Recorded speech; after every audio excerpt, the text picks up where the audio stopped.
ABSOL is a very strong physical attacker and it gets Swords Dance, so this is bound to be one of our very best runs. And now as we're getting into this video, I'm going to be that annoying YouTuber and I'm going to ask you to make sure you are subscribed to the channel. I've noticed in recent times it's not just on my channel, but everywhere YouTube seems to be unsubscribing people for no good reason. So if you could have a little double check to make sure you are subscribed to the channel, and if you're not, click the button, I would be very, very grateful. Now there's no doubt about it, ABSOL's going to prove to be one of our best Pokemon we've ever run through here in Generation 2. We've got the moves and we've got the stats, and talking of the stats, let's look at them now. We're level 5 with 22 HP, holding a berry with Scratch and Leer. We've got 19 in attack, 12 in defense, 14 in special attack, 12 in special defense, and 14 in speed. And with that, let's now join the live run. ABSOL is one of my all-time favourite Generation 3 Pokemon. I think it's got a brilliant design, it's really useful actually in Generation 6 and later for shiny hunting. And I think it's just got some of the best stat spreads, in later gens anyway, that you can see. Unfortunately for us though, we're in Generation 2 pre-physical special split, and for reasons beyond the realms of normal human comprehension, Game Freak decided to make Dark a special type. So that means that our Bite is going to be running off our still very good 75, but admittedly a lot weaker special attack compared to our physical attack. But to counterbalance that, we do get Swords Dance in around about 20 levels time, and I think Swords Dance is going to make this challenge very easy. We've seen a lot of Pokemon in recent times with Swords Dance, and it's no coincidence. Generally what tends to happen is I get on a run of playing very similar Pokemon back to back to back.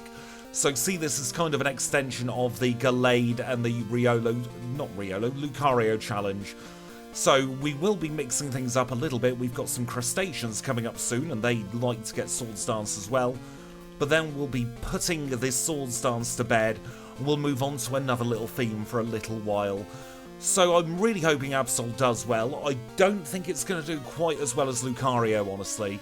I think just that little bit of a nerf that you get from running as ABSOL might be enough to give it a high 100 something, maybe a low 110. That's just a gut instinct guess though. We will have to find out throughout the course of this challenge. Now, we gave the rival Chikorita mostly because Totodile learns a Dark type move, so I thought that would make the most sense, and also Rival 2 is going to have Reflect. It might prove to be a little bit trickier than the rival having any of the other type of Pokemon. But for now, let's move on out of New Bark Town and Cherry Grove City, and we'll meet back up in Violet. Now, because we're going to be weak to Bugsy, I've decided to do the Sprout Tower before taking on Falkner. I don't think it would be necessary at all to defeat Falkner, however, I am a little bit concerned about the Bugsy battle. So that's why we're doing it now. It shouldn't be too much of a time loss and could prove to be a time save when we get to Azalea Town, because it was just 3 2-shots here at the tippy top of the tower. Most other Pokemon were a 1-shot. We'll get out of here. And we're going to go straight into the gym. I don't think we've got anything to worry about. We're level 14. We are in one of the funky Generation 3 experience groups, which means we get quite a lot of early game levels. But that will slow down quite significantly. By the time we're probably at Claire towards the Pokemon League, that's when we'll see that we really have to start fighting for levels. As it stands at the moment though, we are in the good times with our ABSOL. So much so that we're going to take on our first gym leader together. This is Falkner, he is a flying type specialist, and he leads with an already fainted Pidgey. 2 shots on the Pidgeotto, 2 shots on the Pidgeotto.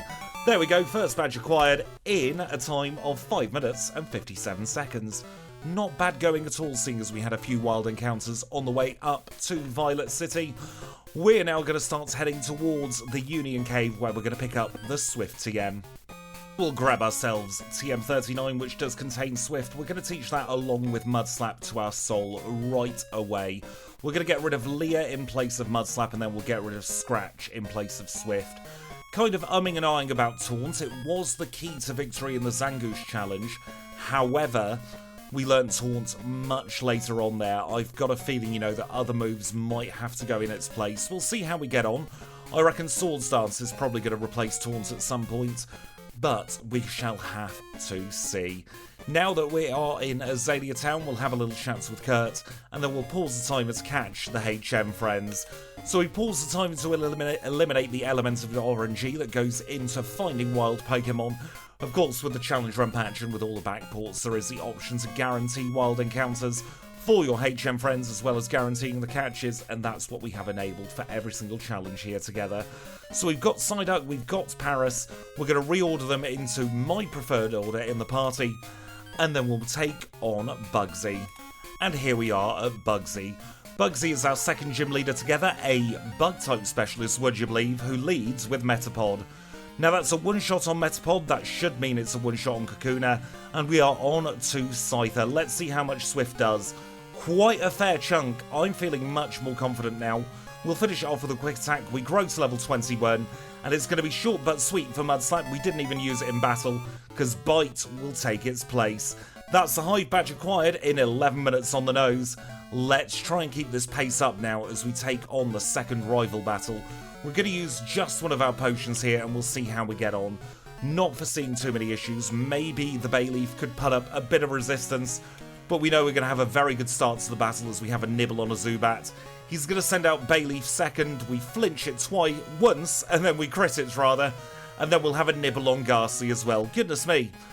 Damageless Rival 2, in about as quick as you can get a Rival 2 battle when he has the Bayleaf. Let us now move on from here and we'll go and get ourselves Headbutt. And of course, as always, we'll grab Headbutt from the green-haired man staring at the tree. That's going to be one of our main moves for the next little while. We're going to teach it straight away Quick Sharpen in a hurry.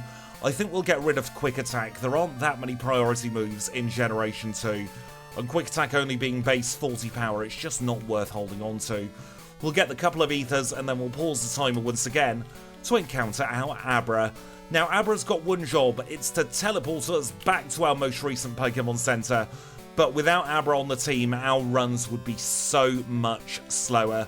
Once again, courtesy of the Challenge Run patch, is a single ball to capture it, and now we can start heading in to Goldenrod City. And of course, the first thing we do in Goldenrod is grab the bike. I would have commentated that in real time, but I had a little bit of a sneezing fit. We'll get ourselves Kenya to complete the HM Friends, and then we'll start making our way into National Park. Now, one of the moves that we could have learnt, maybe actually not on this one. I misread the TM list there. I was going to say one of the moves we could have learnt is Dig, but apparently not. I just saw Mudslap there, and it's around about the same position as Dig in the list. But that would be moot anyway, because we get Hidden Power Ground later on. I chose Ground. In hindsight, maybe Hidden Power Fire could have been the play, but I reckon Hidden Power Ground will be just as good for the main chunk of the challenge anyway. We'll get Dig, we'll teach that to Paris in just a moment. And now we will do our standard battle with Mark. Mark is a very good trainer to take on, especially if you're the Dark type, because he can't hit you at all. And even if we didn't one-shot all of his Pokemon, which is not going to happen, we've got Swift to negate the accuracy debuffs. Let's just have a little test of Alan as well. He's a very good litmus test for where our physical attack is. That's not bad. Doing just over half against the Tangela. I will definitely take that.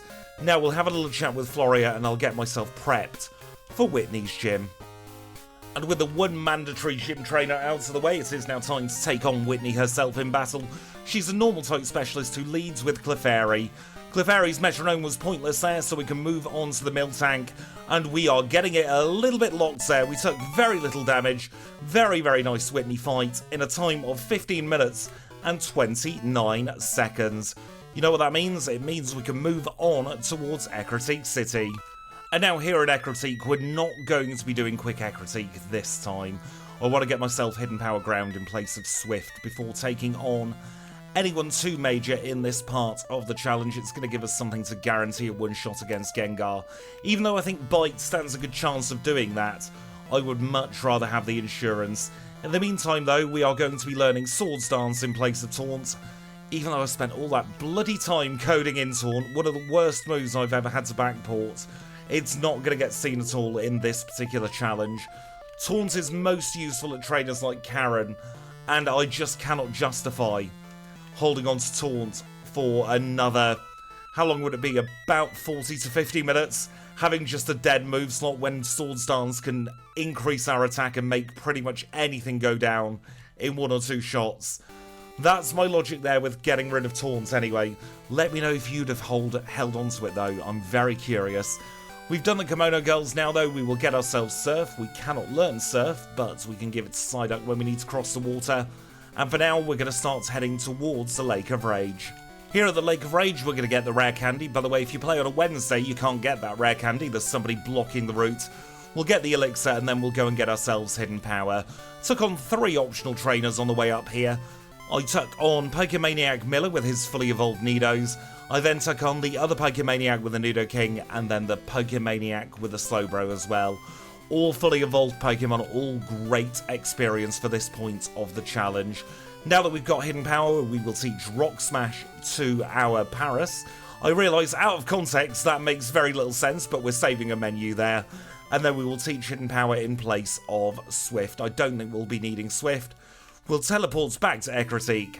We'll do a cheeky little heal for PP Porpoises, and then it'll be time to take on the rival for a 3rd time. Once again, not expecting any issues at all here at Rival 3.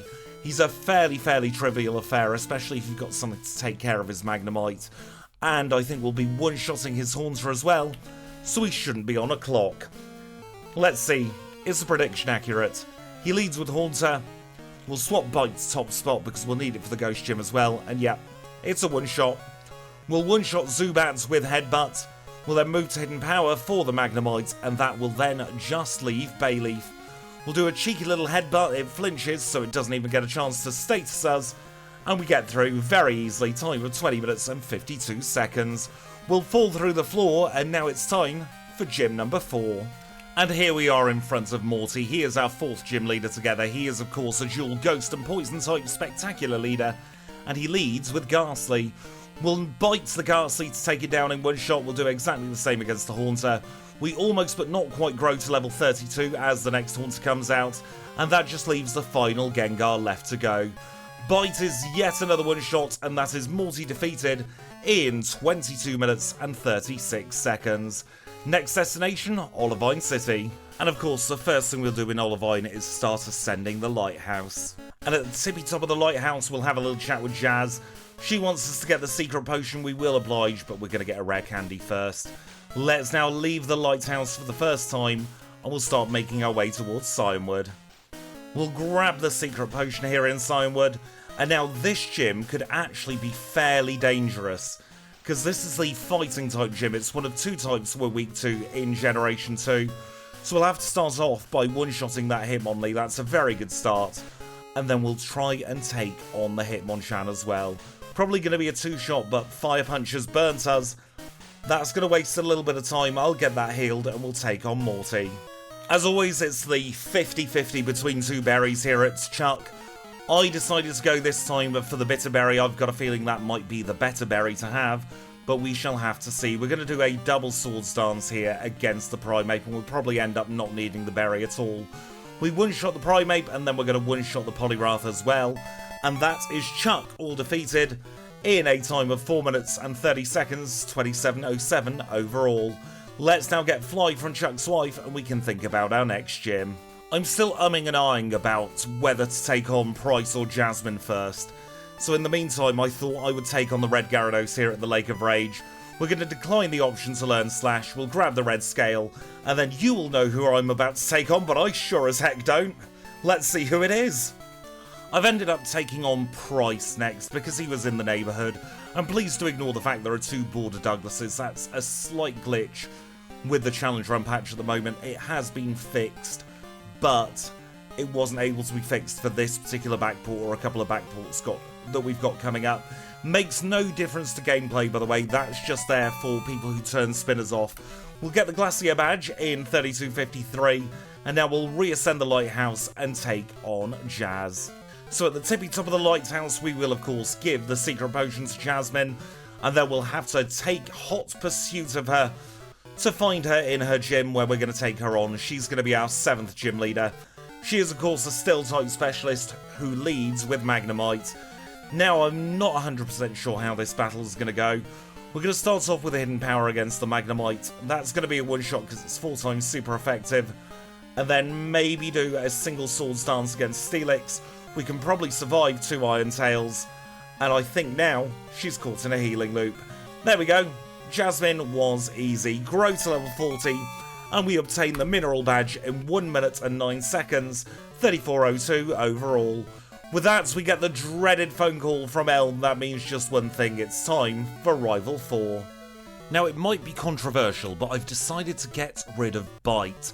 Bite is only really useful against the Psychic type, which we are going to resist, or be immune to, I should say, anyway. And, of course, the Ghost types, and all the Ghost types we come up against are also weak to ground. So we might as well just use Hidden Power Ground against the Ghosts instead. I think that's going to be the play overall. We'll see if that is the right play, and it also means we get to keep hold of Headbutt, which is a flinching move, which could come in handy when we're a fairly nippy Pokemon. I think it's the right choice at the moment, only time will tell if that was the wrong choice. But, for the meantime, Rival 4 was very, very easy. I'm going to keep on through the Rocket section now, and we'll meet back up for Claire. And here we are in front of Claire. She is our 8th gym leader together. She is, of course, a Dragon-type specialist who leads with Dragonair. We can one-shot these Dragonair, so we're not going to have to worry about Thunder Wave in this particular challenge from these Dragonair at the very least. And we can turn our attention instead over to Kingdra. I reckon our best option is starting off with a Headbutt. Surf does a little bit, but she doesn't Healing Loop. We'll finish it off with Return. And now we can race the Dragon's Den to get our final Jotonian badge. And with 11212 being the answer as always, we get through the questionnaire, Claire comes into the Dragon's Den, and we get our final badge in a time of 45 minutes and 54 seconds. Not bad going at all. Unfortunately, the split didn't happen there. We'll get it at 46 minutes. It makes no difference to the run. And now we'll start heading towards the Pokemon League. Now, we cannot learn Earthquake, so that just means there's a single HP up we need to pick up here in Victory Road. And with that, it is time for the final rival battle. I was going to call it the Fival Rival battle then, but that sounds a bit rude, doesn't it? We'll start off with a one-shot against the Sneasel and grow to level 50, and then we'll move on to Golbat. Golbat's got a lot of bulk behind it, would you believe, but it goes down in 1. Hidden Powers 4 times against the Magneton, so that's an easy one-shot. We'll use a Headbutt against the Meganium as it flinches. We'll double Headbutt to take care of it. And then we've got Kadabra. Kadabra's a nice and simple one-hit with Return. We'll swap to Hidden Power for the Haunter. It goes down in a single hit as well, and we are through the rival in 48 minutes and 22 seconds. And with that, we're at the Pokemon League. So we're going to say thank you to Kenya, to Abra, to Psyduck, and merci to Paris. You've all been a great help in the Johto region. Get yourselves some well-deserved rest. While we buy our 4 full restores and our Absol prepares to take on the league. We'll take a little look at our stats. We are level 50 with 146 HP. We're holding the Amulet coin with Return, Headbutt, Swords Dance, and Hidden Power Ground. We have 169 in attack, 97 in defense, 114 in special attack, 99 in special defense, and 115 in speed. These, of course, are the out-of-battle stats. We'll get a big buff in battle, as we'll see now against Will. He is our first league member, he is a Psychic-type specialist, and he leads with Xatu. We're going to get rid of the Xatu straight away so it doesn't confuse us, and he sends out Executor second. This thing can Leech Seed, and that's exactly what happened, but I'm hoping with the nature of how the Gen 2 engine works, that won't be an issue, because it lets us set up a Swords Dance, and that should one-shot the rest of his team. So that Leech Seed ended up being absolutely meaningless. That's well done in 49 minutes and 12 seconds. Up second is Koga. Now Koga is a Poison-type specialist who leads with Ariados. We can get rid of the Ariados in one shot, and he'll send out Venomoth next. Once again, it's a one-hit with Return, so that brings us on to Fortress. Now, Fortress likes its spikes on turn 1, and then it likes protecting a little bit as well. So we can take advantage of that by using a Swords Dance ourselves. That puts us in less danger of getting toxicked, and should make the rest of the battle smooth. That is Koga done in 49 minutes and 50 seconds. Now we have a little bit of prep work to do for Bruno, and by that I mean we're just going to use an Ether on Return. Get ourselves up to 11 PP on Return again, and now we're going to take advantage of this Hitmontop not having any fighting type moves. We'll double Swords Dance, take a little bit of damage from Dig, and then the only other damage we should take is from Hitmonchan. It's going to be a one-shot on the Hitmontop, the Hitmonlee, and the Hitmonchan. There's our guaranteed damage from Mach Punch. Hopefully 2 Swords Dances is more than enough to take care of the Machamp in one shot. It is, and then we can swap over to Hidden Power. It's super effective against the Onix, and we take it out. 50 minutes and 32 seconds for Bruno. We'll full restore at this point. We'll also use one of our elixirs, and we'll use a HP up. We're going to swap our item to the Bitterberry as well, and then we'll take on Karen. She is our final league member. She's a Dark-type specialist, and she leads with Umbreon. We're going to set up a Swords Dance against the Umbreon. Unfortunately, we have been sand attacked, but the Bitterberry cures us of confusion. We aren't running at full accuracy for this battle, but the Vileplume really was the strongest, or the most concerning, I should say, because of its chance to paralyze us. The only other thing that could go wrong now is getting Destiny Bonded by Gengar, but we'll just have to hit it so we don't get Destiny Bonded by Gengar. There we go. Nice and simple, Karen. And we can move straight on over to Lance.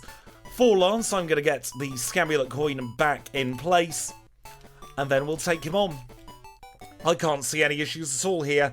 Lance is our final league member, if you like. He is the champion, the liar with the flyers, and he leads with Gyarados. We're going to do a double Swords Dance against the Gyarados. Then we'll swap to return. That'll take out the Gyarados in one shot. It's also going to guarantee the one shot against both of the level 47 Dragonite that he'll send out next. And then Aerodactyl is the only Pokemon in the entire run that we cannot hit for neutral damage. But Swords Dance negates that. We take it out in one. Charizard's the same, and it's going to be the same for Dragonite as well. That was a very smooth league. Time of 52:10 for Lance. And with one of our smoothest leagues to date, we'll get our final Hall of Fame time of 52 minutes and 26 seconds. This is only half of the story though. There's another 8 gym badges plus the red fight left to come, so don't you dare go anywhere, because Kanto is next. And we're rejoining the action here in Vermilion City, with ABSOL comfortably sitting in 5th place on the leaderboard so far. Of course, the first thing we do in Kanto is the last thing we do in Johto. We get that rare candy, this time from the chairman of the Pokemon fan club. And with that safely tucked away in our bag for another challenge, I am more than pleased to announce that ABSOL is going to be taking on our standard Cantonian routing. So we'll start here at Surge, we'll move over to Erica, then down to Janine. It's going to be up to Sabrina, even further up to Misty, across to Brock, down to Blaine, and then we'll finish off with Blue. And talking of Blue, if you do want to skip ahead to the Blue fight, it's going to be happening at around about 25 minutes and 25 seconds. For everybody else, let's now sit back, relax, and have our standard Cantonian chat.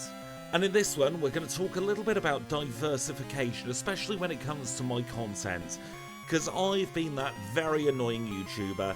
I've been looking around at the metrics for all of the different channels who do similar content to me, and I think challenge running has definitely hit its peak over the last couple of years, and it's starting to trail off a little bit.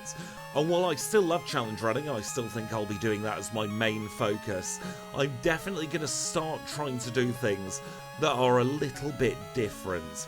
So that does mean we're going to see a lot more Nuzlockes and alternative challenges that we've not yet seen together here on the channel. I've got a few ideas bubbling up at the moment. One of them, which is still very much in early development, so it could completely change by the time it comes to air, is to try and challenge myself to catch all the available Pokemon in the wild in Gen 2 in alphabetical order and see just how long it takes, to see if we can get a little bit of a challenge going on that way.